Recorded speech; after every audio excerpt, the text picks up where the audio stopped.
Hunt contest, round 11. Killer Bee, Killer Wasp over here by Telpar Rest area.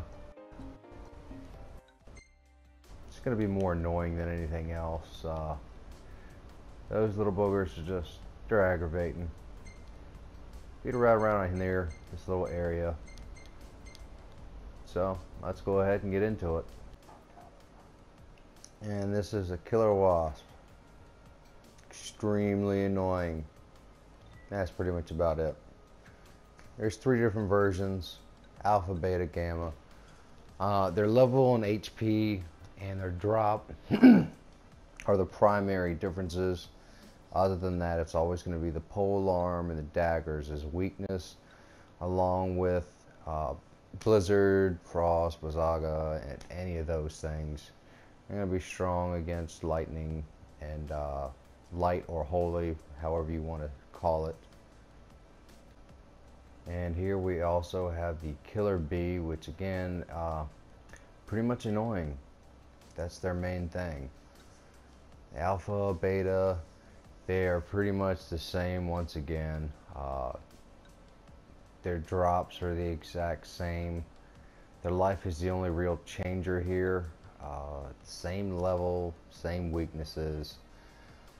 Short sword, firearms, and basically anything cold. And same with the resistances or reduced damage. Lightning and light or holy, however you want to call that.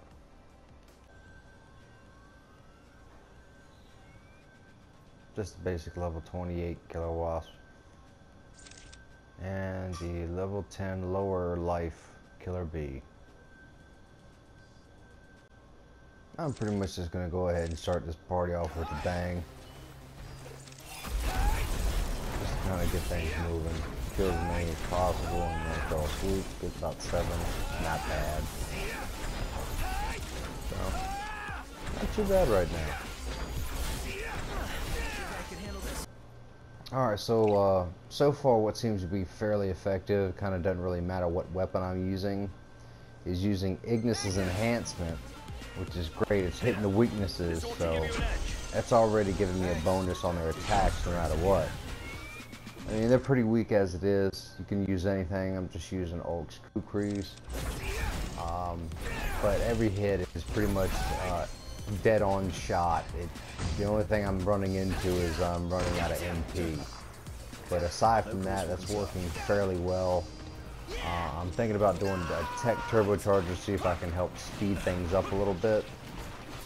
Because I'm doing both the armature and the tech right now, just to kind of give myself a roundabout and boost other stats. But I don't like that. Rockin' Gladio's Impulse is fantastic. It's pretty much clearing everything out as long as they stay within his field of attack. That's the only other real problem I have with it right now.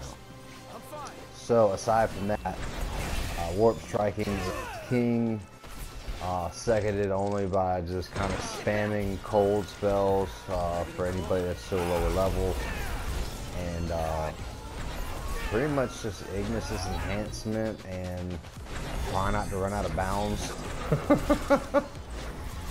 Aside from that, should be fairly easy. Alright, another good tactic you can use is for the armature. If you're going to go that route, pick your favorite weapon, try to do the combination between the two, higher end weapon. It doesn't really matter, just so you can kind of help build it up. And you're basically going to be warp striking and burning items. And that's pretty much the best way. It just takes a minute no matter what you do. You can just sit there and get attacked and hope it builds up pretty fast, but that doesn't seem to be the real case here. So what I would suggest is building up your armature first before you even come into the battle, because you will run into this problem. I've got no enemies right now with the armature, and yeah, they do spawn, and the only thing I can hopefully do is pop right at the last minute is the armature chain, and 90% of the time it is not working. so I'm not really building anything. If you do it too early, yeah, you get your unlimited warp strikes for 60 seconds, which is fantastic, especially in this situation. But you're still running into the problem that you're not really doing enough damage to kill them in one shot. It usually takes one, maybe two. So what you might need to do is switch between the two tactics. Fill up your armature before you go into this battle, and as soon as you come into it, you can use the armature while you have your tech turbocharger on. Build it up all the way one time, just keep running off of Ignis's enhancement. That way your armature is actually building the whole time with the armature charger. So you're doing one or the other, but you're not doing both at the same time to help kind of build everything and give you more of an equilibrium. But that seems to be kind of working fairly well. You know, it starts to have to go into minion swap, but you're not losing time, you're not losing kills, it's just an extra step, which all in all really isn't all that bad. So I'd say go for it if you're trying to hurry up and get a lot of kills, because these enemies are not very strong to begin with. Either that or kind of hone in on the weaknesses.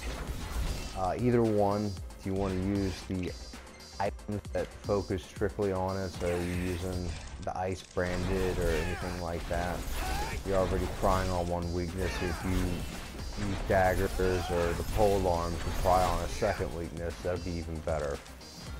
But I think Ignis enhancement is far more superior than using your favorite weapon. So that's my vote, and good luck.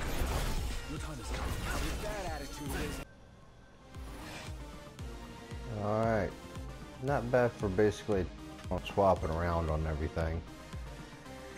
Seemed to be about the only thing I was really doing, just kind of testing it out, seeing exactly what I could do. You know, just play around and goof off a little bit. Try and get some good techniques. Show you guys some stuff. So, best of luck on the leaderboards.